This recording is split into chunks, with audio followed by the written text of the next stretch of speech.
আল্লাহ পাক রব্বুল আলামিন ইমানদার মুসলমান দিগের জন্য বলেছেন, এই পৃথিবীর ইমানদার মুসলমানেরা, তোমরা যারা আমি আল্লাহকে বিশ্বাস করে নিয়েছো, আমার নবী মুহাম্মদকে যারা বিশ্বাস করে নিয়েছো, আমার দেওয়া ইসলামকে যারা গ্রহণ করে নিয়েছো, আমার দেওয়া কাবা বাইতুল্লাহকে তোমরা যারা গ্রহণ করে নিয়েছো, আমি আল্লাহ আমার দেওয়া কোরআনুল কারীমটাকে গাইড বুক হিসাবে তোমরা যারা গ্রহণ করে নিয়েছো, আমি আল্লাহ তোমাদের জন্য বলছি, ওয়ালা তাত্তাবিউ খুতুওয়াতিশ শাইতান, ইবলিস শয়তানের কোন দিনের জন্য অনুসরণ করো না, ইবলিস শয়তানের পদাঙ্ক অনুসরণ করো না।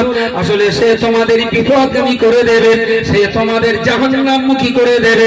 আমার আল্লাহ পাক রব্বুল আলামিন কোরআন শরীফের অপর একটা জায়গায় বলেছেন, আল্লাহু ওয়ালিয়ুল্লাযীনা আমানু ইখরিজুহুম মিনাজ যুলুমাতি ইলান নূর ওয়াল্লাযীনা কাফারু আউলিয়াউহুমুত তাগুত ইখরিজুনাহুম মিনান নূরি ইলাজ যুলুমাত উলাইকা আসহাবুন নারি হুম ফিহা খালিদুন। রব্বুল আলামিন বলেছেন, আল্লাহু ওয়ালিয়ুল্লাযীনা আমানু, আমি আল্লাহ যারা ঈমানদার বিশ্বাস যারা করেছে, আমি আল্লাহ পাক ঈমানদারের জন্য আমি আল্লাহ নিজেই অভিভাবক হয়ে গেছি। আর এই ইসলামের ভিতরে পুরোপুরি ঢুকে যাও, পুরোপুরি ঢুকে যাও। ইন্নাহু লাকুম আদুউম মুবিন। কারণ এই জন্য তোমাদের বারণ করছি যে তোমরা শয়তানের তাবেদারি করো না, কারণ শয়তান হলো তোমাদের শত্রু। শত্রুতা শুরু হয়েছে কবে থেকে? সেই আমার বাপের সঙ্গে ওদের ঝগড়া, আমার বাপের সঙ্গে ইবলিসের, ভুলে যাচ্ছে নাকি? আদমকে সেজদা করিনি বলেই তো ঝগড়া। তো শয়তানও বলেছিল যে আদম, তোমার জন্যই যখন আমার এই অভিশপ্ত হতে হলো, সবকিছু আমার ছাড়তে হলো, আমিও দেখে ছাড়বো তোর ছেলেপিলে কি করে জান্নাতে যায়। শয়তানের চ্যালেঞ্জ ছিল না এটা? শয়তান চ্যালেঞ্জ করেছিল যে আদমের সন্তানাদি, আদমের ছেলেপিলে, আদমের বাচ্চা কাচ্চারা কি করে জান্নাতে যায়, আমি ইবলিস আমিও দেখে ছাড়বো। তার জন্যই তো সে আল্লাহর কাছ থেকে বয়স চেয়ে নিয়েছিল যে যতদিন আদম সন্তান থাকে ততদিন আমাকে বাঁচিয়ে রাখতে হবে। তো আদম সন্তান এক পিস বেঁচে থাকা অবস্থায় ইবলিস মরবে না। এক পিস আদম সন্তান যতদিন পৃথিবীতে বাঁচবে ততদিন পর্যন্ত ইবলিস মরবে না। আল্লাহর বয়সটা দিয়েছে। তবে ইবলিসের ধোঁকা দিয়ে যেমন আদম সন্তানকে জাহান্নামমুখী করার চেষ্টা করবে, তো আল্লাহর রহমতও আছে, আল্লাহ রহমতও আছে। তো আল্লাহ ইবলিসকে বলেছিলেন, তুই যদি 72 বার ধোঁকা দিয়ে আমার বান্দাকে জাহান্নামী বানাবার চেষ্টা করে যাস, আর বান্দা যদি 73 বারের মাথায় তওবা পড়ে ফিরে আসে, আমি আল্লাহ বান্দার তওবাকে কবুল করে নেব। বলুন সুবহানাল্লাহ। তাহলে চলে দুটো সব বাড়ি যায়, বাড়ি গিয়ে যত রকমের শয়তানি আছে নতুন করে আবার হাত দেয় যে আল্লাহ শয়তানের দাগা 72 বার, আল্লাহর ক্ষমা 73 বার। চুলুম চিটিংবাজি, জালিয়াতি, জোট চুরি, জলকরের মাছ চুরি, রাস্তার পাথর চুরি, আর মানুষ চুরি, খুন খারাপি, চলুন সব করি, আর মনে মনে একটা নিয়ত থাকবে যে 73 বারের মাথা তওবা পড়ে। বুঝতে পারেনি কি বলেছি? হ্যাঁ, চালাকিটা খাটানো যেত যদি আজরাইল কোন তারিখে আসবে সাল তারিখটা যদি জানা থাকতো। বুঝতে পারেননি? মর্ম যখন 2057 সালে চল চুটিয়ে বেরিয়ে আসে, 55 সালে 54 সালে একদম পুরো সুফি সাপ্পা হয়ে তসবিহ দানানে বসে থাকবো। তার মানে ভাঁড়ের ভেতরে চিটে গুড়, টক গুড় সবকিছু দে, ঠিক মুখ মারার সময় 1 নম্বর জিরেন রসের পাটালি দিয়ে মুখটা মেরে মার্কেটে দেবে। আমার কাছে আমার কথা কি বোঝা যাচ্ছে? চিটে গুড়, এদিক খেজুরির গুড় হয় আর হয় না বোধ হয়। আগে আগে হতো, আমাদের বাজুরিয়ার দিকে এখনো হয় টুকটাক, খুব টুকটাক। প্রথম দিন গাছ কাটলি যে রস হয় ওরে বলে জিরেন রস। তারপরে যদি ভালো জাতের গাছ হয় দ্বিতীয় দিনেও রস হয়, তারে বলে না, এক কাটে পরপর রস, আজকে কেটেছে কালে আর কাটা হবে না, কিন্তু রসটা পাবে। ঝরা রস, কেটা বললো ঝরা রস? ওই আমার জাজ ভাই একটাই আছে এখানে। বেশ, আমাদের বাদুড়ার দিকে ওদের ঝরা পড়ে।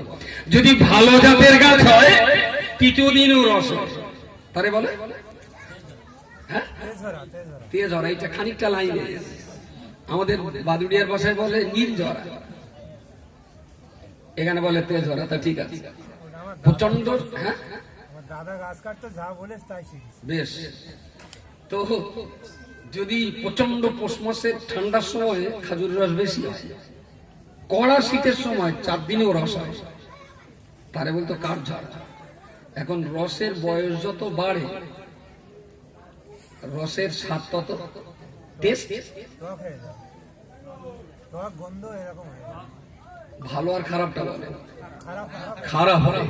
প্রথম দিনে জিরের রস দারুণ সুন্দর, দ্বিতীয় দিনের ঝরা তার চাইতে একটু খারাপ, তৃতীয় দিনের নীল ঝরা তার চাইতে আরো খারাপ, চতুর্থ দিনের কাঠ ঝরা তার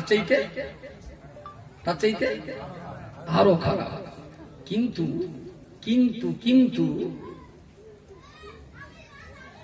বাংলাদেশের বরিশালের লোক ওই দেশ ভাগের পর আমাদের ইন্ডিয়ার মুসলমান বাংলাদেশে গেল, বাংলাদেশের কিছু হিন্দু আমাদের ইন্ডিয়ায় বাংলায় এলো, একটা ওদল বদল হয়ে গেল, বিরাট ভাবে ওঠা বড় হয়ে গেল।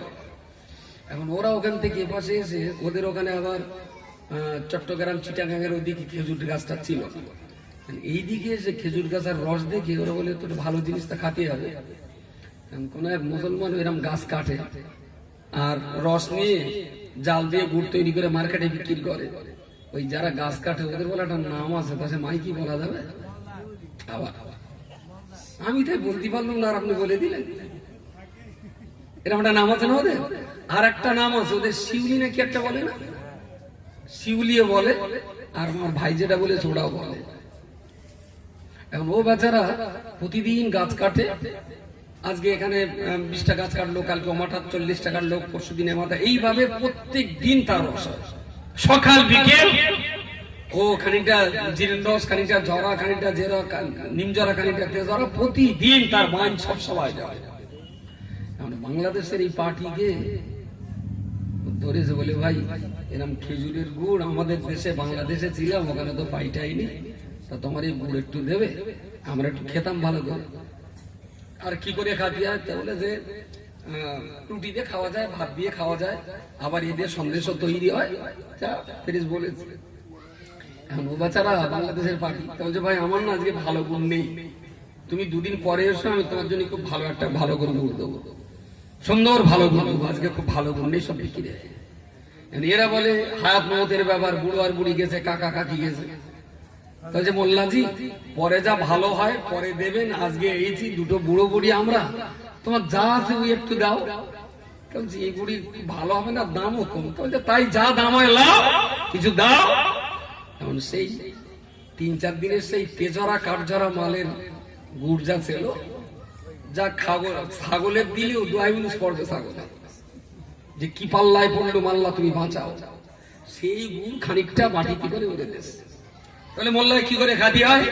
তাহলে গমের আটার রুটি তো নেয়, ওটা তো জানি, তাহলে রুটিতে বুড়িয়ে খালি বাড়ি মজা লাগে। বাড়ি গিয়ে রুটি নে সেই দুজনে খেতে হয়েছে, আর সে তো বাটির গুড় আর রুটি এরম নিজে দিয়ে গেলে মনে হচ্ছে হাই টেনশনের তার টেনে লেচ্ছে, আর বুড়ি জড়াচ্ছে তো টানলি ওই রকম কারেন্টের মতন সুতো কেটে কেটে। সে বুড়ো বুড়ি 2টো খেয়েছে আর বিরাট প্রশংসা করেছে, বললে মোল্লার বাচ্চা সত্যি ওরা ভালো মুসলমান, দেখো তিনি কি সুন্দর ভালো জিনিস দিয়েছে। রুটি আর গুড় তো বাবার কালে এরম একসঙ্গে পাইনি, হদ্দ গেলা গেলে 2টোই গিলে 3-4 দিন পরে ফের টাকা নিয়ে গেছে, বলে মোল্লা তুই যা গুড় দিচ্ছিস খাওয়ার মতন বিরাট ভালো, আজকে টাকা বেশি লেগেছি, তুই বলেছিলি আরো ভালো গুড় দিবি। তাহলে মোল্লা কি করেছে, সুন্দর করে জিরন রসের গুড়, মোল্লা বুঝেছে শালা যে গুড় ছাগলে দেখলি 2 মিনিট পরে সেই মাল খেয়ে প্রশংসা করতে, বলে তাই পাটালি দিলে না জানি কত ভালো বলবে, দামটাও বেশি নিয়েছে, সুন্দর একটা পাটালি কাগজে মুড়ে করে দেবে। মোল্লা বলে তুই বাটি নিবি না আজকে? তাহলে বাটি লাগবে না, কাগজে মুড়ে দিয়েছে, বাড়িয়ে খাওয়ালে খাওয়ালে। বাড়িয়ে বুড়ো বুড়ি রুটি করে নে আর পাটালি নে বসে, সে কাপড় কাগজ ছেড়ে ভেতরে পাটালি দিকে মাথা খারাপ, যত রুটি দেয় তো সে জড়ায় না সাদা, পাটালিতে রুটি কোনো মতেই তো জানায় না, মাথা খারাপ। হে এদিক ওদিক চিৎ করে কাজ করে কোনো মতেই জমানো যায় না। শালা বাংলাদেশে মুসলমানরা যেরকম আমাকে তেড়ে গেছে, এ শালাও ঠিক সেরকম জানি। প্রথম দিনে ভালো মালটা দে, পরে দাম বেশি এইভাবে ঠকালে চল কালকে দুজনে ফের চলে যাবো। গিয়ে সেই গুড়ির পাটালি নে মোল্লার সামনে দড়াম করে পাকা মেঝে ফেলে বলে, তুমি টাকা বেশি লেছো, আরে যা দেছো কি খাবার মতো ঢালে তোলার কোনো লাইন নেই। মোল্লার তো মাথায় আগুন লেগে গেছে, বলে এত ফার্স্ট ক্লাস দিল, উল্টে বদনাম। বলে কেসটা কি? তাহলে এই তুমি কে দেশে পাটালি তো ভেঙে চৌচি রয়ে গেছে চারিদিকে। মোল্লা বলে ব্যাপারটা কি, শালা কি জেনে পেলো নাকি যে 4 দিনের ঝরা রসের গুড় খেয়ে প্রশংসা করলো আর পাটালি দিকে উল্টে আমার উপরে খেলেন? গুড় খাওনি, খাবেটা কি করে? হাঁটির রুটিতে জড়াবে, তারপরে তো গেলে দেবো। তোর পাটালিতে রুটি নেই, তাহলে তোর কি করো? তো মোল্লা বললো বসো। মোল্লা কেসটা বুঝতে পেরেছে আর কি। বসে আবার বাড়ির একটা রুটি দে, সেই পাটালির তলায় একটা গালে দে, বলে একবার পাটালি নিলাম, একবার রুটি নাও। ঠিক আছে দেখো দিন, পুরোপুরি দুটো খেয়ে বলে, হারা মোল্লা তো ঠকায়নি তো, সে আগের দিনই চিঠি তো বিরাট ভালো গুড়। তাহলে খাওনি? তাহলে মোল্লা গালে তুলে যে খাবো, আসলে রুটি কি কেউ জড়াচ্ছে না, গালে তুলে কি করে বলতেন দেখি? আমার কথা কিছু মাথায় যাচ্ছে? এ জাতির জন্যই না পাটালি খুব বেশি এ জাতির মনে জড়ায় না। সারা চিটে গুড় দাও, হত জড়ান জড়া চিটে গুড় দিলে এদের মুঠিতে, এদের কালবে, এদের দিলে মনে দারুণ জড়াবে। 1 নম্বর ভাবনি পাটালি যদি দেওয়া হয়, সারা রুটিতেও জড়াবে না, আর এ জাতি গালেও চলবে না। আমি দেখে শুনে হাদিস কোরআনের পাটালি বাদ দে, আমি তো ফজার চিঠি গুড় তো দিতে পারি না। তাতে কাজ জড়াবে আর কান না জড়াবে ওটা তো আমি ঠিক বলতে পারবো না। একদম খোলা চোখে তো এই চিটিংবাজিটা করতে পারছি না। আমার আল্লাহ পাক রব্বুল আলামিন ইমানদার মুসলমান দিগের জন্য বলেছেন, এই পৃথিবীর ইমানদার মুসলমানেরা, তোমরা যারা আমি আল্লাহকে বিশ্বাস করে নিয়েছো, আমার নবী মুহাম্মদকে যারা বিশ্বাস করে নিয়েছো, আমার দেওয়া ইসলামকে যারা গ্রহণ করে নিয়েছো, আমার দেওয়া কাবা বাইতুল্লাহকে তোমরা যারা গ্রহণ করে নিয়েছো, আমি আল্লাহ আমার দেওয়া কোরআনুল কারীমটাকে গাইড বুক হিসাবে তোমরা যারা গ্রহণ করে নিয়েছো, আমি আল্লাহ তোমাদের জন্য বলছি, ওয়ালা তাত্তাবিউ খুতুওয়াতিশ শাইতান, ইবলিস শয়তানের কোন দিনের জন্য অনুসরণ করো না। ইবলিস শয়তানের পদাঙ্ক অনুসরণ করো না। আসলে সে তোমাদের বিপদগামী করে দেবে, সে তোমাদের জাহান্নামমুখী করে দেবে। আমার আল্লাহ পাক রব্বুল আলামিন কোরআন শরীফের অপর একটা জায়গায় বলেছেন, আল্লাহু ওয়ালিয়ুল্লাযীনা আমানু ইখরিজুহুম মিনাজ যুলুমাতি ইলান নূর ওয়াল্লাযীনা কাফারু আউলিয়াউহুমুত তাগুত ইখরিজুনাহুম মিনান নূরি ইলাজ যুলুমাত উলাইকা আসহাবুন নারি হুম ফিহা খালিদুন। রব্বুল আলামিন বলেছেন, আল্লাহু ওয়ালিয়ুল্লাযীনা আমানু, আমি আল্লাহ যারা ঈমানদার বিশ্বাস যারা করেছে, আমি আল্লাহ পাক ঈমানদারের জন্য আমি আল্লাহ নিজেই অভিভাবক হয়ে গেলাম। জোরে সোরে বলুন সুবহানাল্লাহ। আল্লাহু ওয়ালিয়ুন, ওয়ালাম ইয়া ওয়ালি, এই ওলি শব্দের অনেক রকম মানে আছে। কোরআন শরীফের আরেকটা জায়গায় যদি আপনি খোঁজেন তাহলে পাবেন, আলা ইন্না আউলিয়া আল্লাহি লা খাউফুন আলাইহিম ওয়া লা হুম ইয়াহজানুন। এখানে ওলি শব্দ বলতে অর্থ হলো যারা আল্লাহর সঙ্গে দোস্তি করেছে। ওলি আল্লাহ যেটা আমরা ভালোভাবে জানি বা বুঝি, যে যারা আল্লাহর সঙ্গে দোস্তি করেছে, এই সমস্ত ওলি আল্লাহদের জন্য আল্লাহ বলে দিয়েছেন, লা খাউফুন আলাইহিম, তোমাদের কোনো ভয় নেই, ওয়া লা হুম ইয়াহজানুন, তোমাদের কোনো দুশ্চিন্তার কারণ নেই। ওলি মানে বন্ধু, দোস্ত, আল্লাহর কাছে যারা। আমি যে আয়াতটা বললাম, আল্লাহু ওয়ালিয়ুল্লাযীনা আমানু, আল্লাহ হলেন ঈমানদারদের কি বলেছি অভিভাবক, গার্জিয়ান। তাহলে ওলি শব্দের কোথাও অর্থ হয় বন্ধু, আবার ওলি শব্দের কোথাও অর্থ হয় অভিভাবক বা গার্জিয়ান, আমরা ইংরেজিতে যেটা বলি। আল্লাহ বললেন যে তোমরা যারা ইমানের কলমা পড়েছো আমি আল্লাহ তোমাদের অভিভাবক হয়ে গেলাম। আরো একবার বলুন সুবহানাল্লাহ। যারা ইমানদার নয় তাদের অভিভাবক। الذين كفروا أولياؤهم الطاغوت يخرجونهم من النور إلى الظلمات যারা বেদিন ঈমান হারা যারা ইসলাম হারা যারা ওদের অভিভাবক হলো ইবলিস শয়তান ওদের অভিভাবক হলো ইবলিস ইবলিস তাদের জাহান্নামী করার চেষ্টা করবে আমার আল্লাহ যাদের অভিভাবক ঈমানদারদের অভিভাবক আমার আল্লাহ ইখরিজুহুম মিনাল যুলুমাতি ইলান নূর ঈমানদারদের অভিভাবক হয়ে আমার আল্লাহ বলে দিয়েছেন আমি আমার ঈমানদার বান্দাদিগকে অন্ধকার থেকে আলোর দিকে নিয়ে আসি। আমি আল্লাহ আমার ইমানদার বান্দাদের অভিভাবক আমি যখন তাদের গার্জেন আমি আল্লাহ যখন তাদের অভিভাবক আমি আল্লাহই তাদের অন্ধকার থেকে ইমানের পথে নিয়ে আসি। আর যারা ইমানদার নয় ওদের অভিভাবক ইবলিস ইবলিস বলেছিল আমি যাদের অভিভাবক বেদিন ধর্মহারা ওদেরকে আমি ইবলিস আলোর থেকে অন্ধকারের দিকে নিয়ে যাই। ইমানদারের অভিভাবক আল্লাহ। আল্লাহ কি চান যে আমার বান্দারা অন্ধকার থেকে আলোয় আসুক। আর ইবলিস কাদের অভিভাবক না বেদিনদের অভিভাবক। সে কি চায় না এদেরকে যত বেশি অন্ধকারে নিয়ে যাওয়া যায় ততই বেশি। আচ্ছা আপনার কাছে আলো পছন্দ না অন্ধকার পছন্দ? তাড়াতাড়ি হ্যাঁ তাহলে দিন রাত 24 ঘন্টা যদি মাঝা কাছে সূর্য থাকে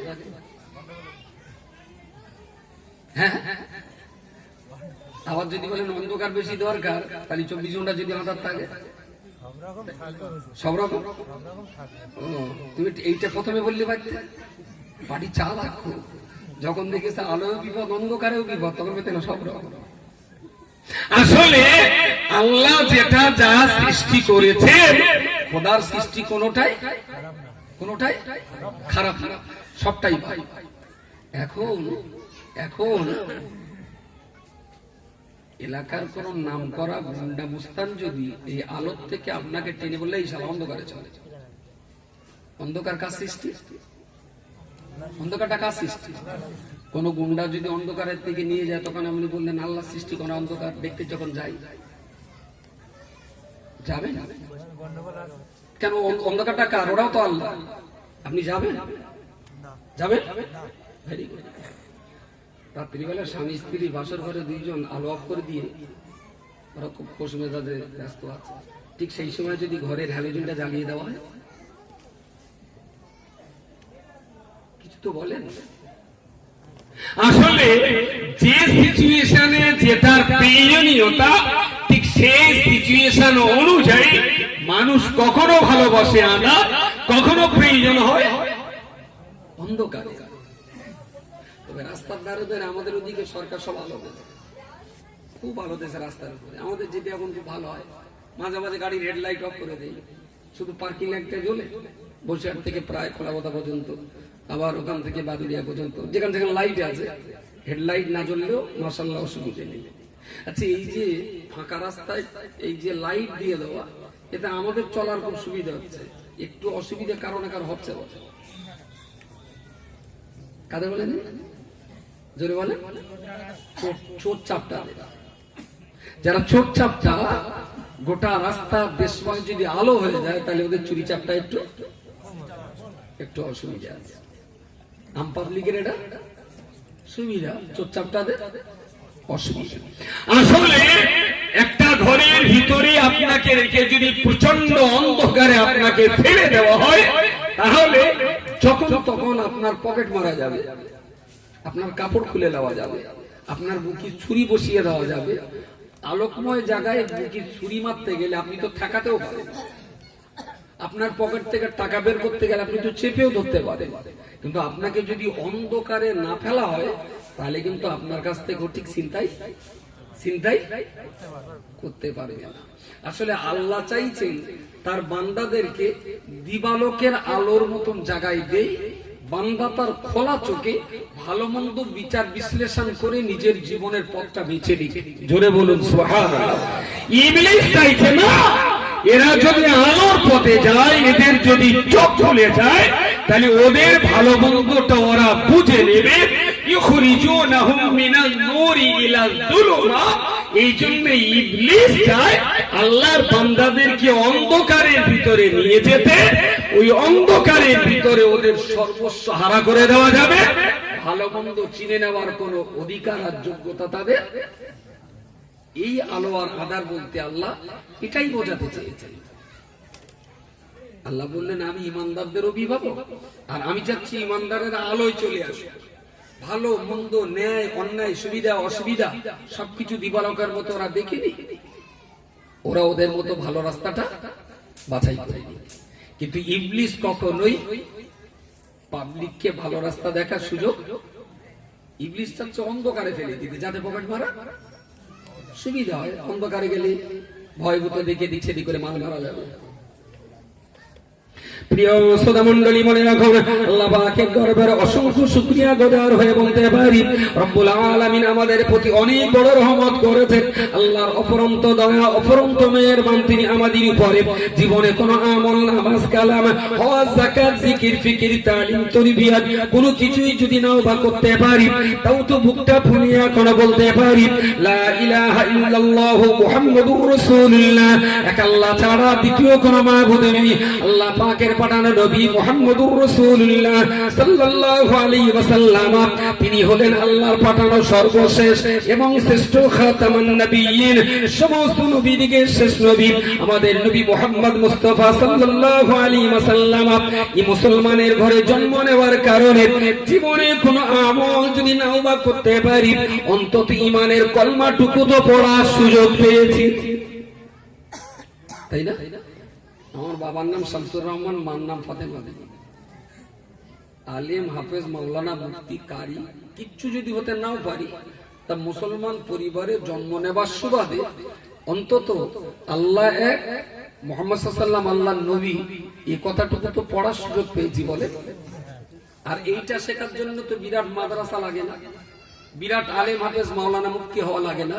মুসলিম পরিবেশে বাস করতে করতে তিলে তিলে বাড়তে বাড়তে অটোমেটিক্যালি এ কলমা বহুবার শুনতে শুনতে শুনতে শুনতে একদিন আমাদের মুখস্থ হয়ে যায়। এবার কিছু উচ্চারণের ভুল ভ্রান্তি থাকতে পারে, কিন্তু মৌলিক বিষয়টা আমাদের কলমা সম্পর্কে আমাদের জানা হয়ে যায় যে সৃষ্টিকর্তা একজন, আর তার পাঠানো শেষ এবং শ্রেষ্ঠ নবী তিনি হলেন আব্দুল্লাহর পুত্র মুহাম্মদ মুস্তাফা সাল্লাল্লাহু আলাইহি ওয়াসাল্লাম। কতটুকু আমরা শিখেছি? এবারে যদি শিখে তো নিলাম আল্লাহ মুহাম্মদ সাল্লাল্লাহু আলাইহি ওয়াসাল্লাম আল্লাহর নবী, আচ্ছা এই কলমার আপনার 1 লাখ টাকা দিলে কলমাটা ছেড়ে দেবেন? যা পড়বেন না কখন?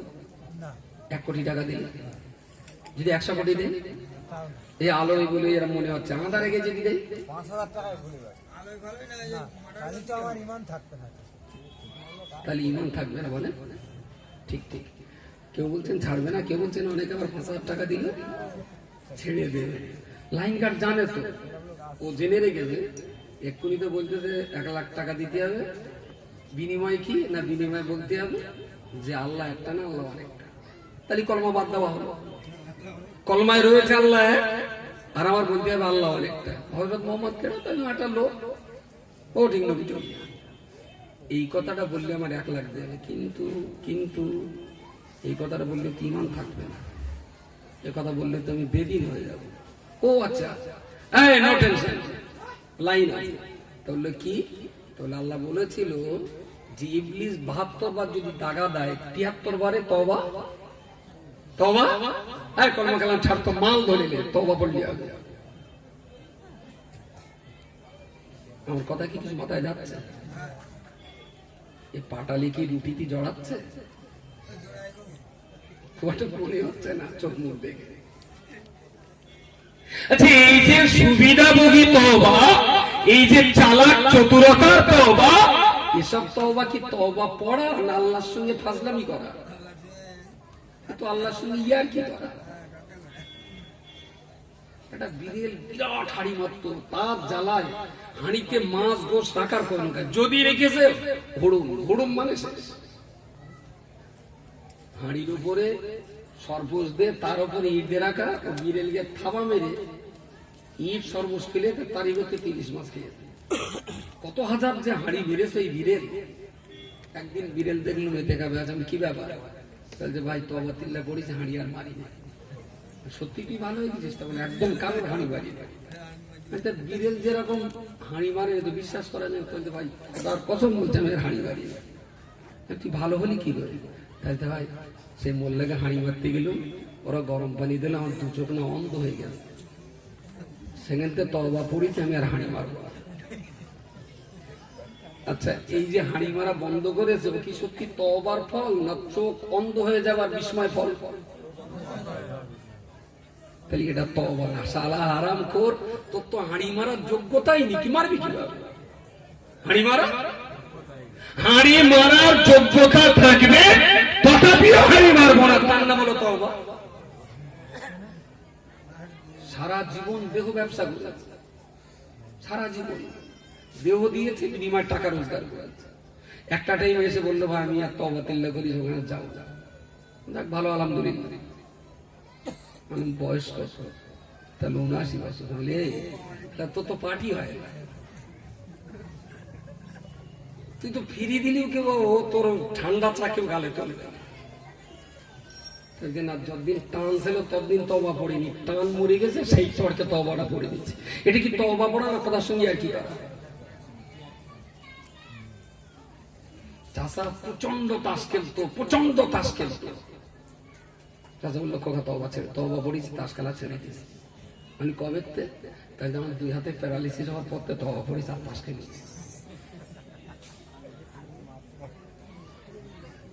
আমার এই পাটালি কি রুটি কি জড়াচ্ছে? রুটিতে আমার আর ডিম জড়াবে না, আমি জানি, তবু আমি চিঠি করে দিতে পারবো না। প্রিয় শ্রোতামণ্ডলী, মনে রাখুন আল্লাহ পাকের নবী মুহাম্মদুর রাসূলুল্লাহ সাল্লাল্লাহু আলাইহি ওয়াসাল্লাম আজকে আপনারা এখানে সুন্দর করে বসে আছেন। আমি আপনাদেরকে কোরআনের কথা বলছি, প্রিয় নবী মুহাম্মদুর রাসূলুল্লাহর হাদিস শোনাচ্ছি। আপনারা আমার মুখে তাকিয়ে বসেছেন, আসার সঙ্গে সঙ্গে সুন্দর একটা নাস্তা পানি করিয়েছেন, দারুণ আদর যত্ন করেছেন। এখানে 1.5 ঘন্টা কোরআন হাদিসের কথা আপনাদের শোনাবো। স্টেজ থেকে নামার পরে আবার এই শ্রোতা চাঁদাপত্র দিয়ে 200, 500, 1000, 2000, 5000 টাকা আমার পকেটে গুঁজে দেবেন।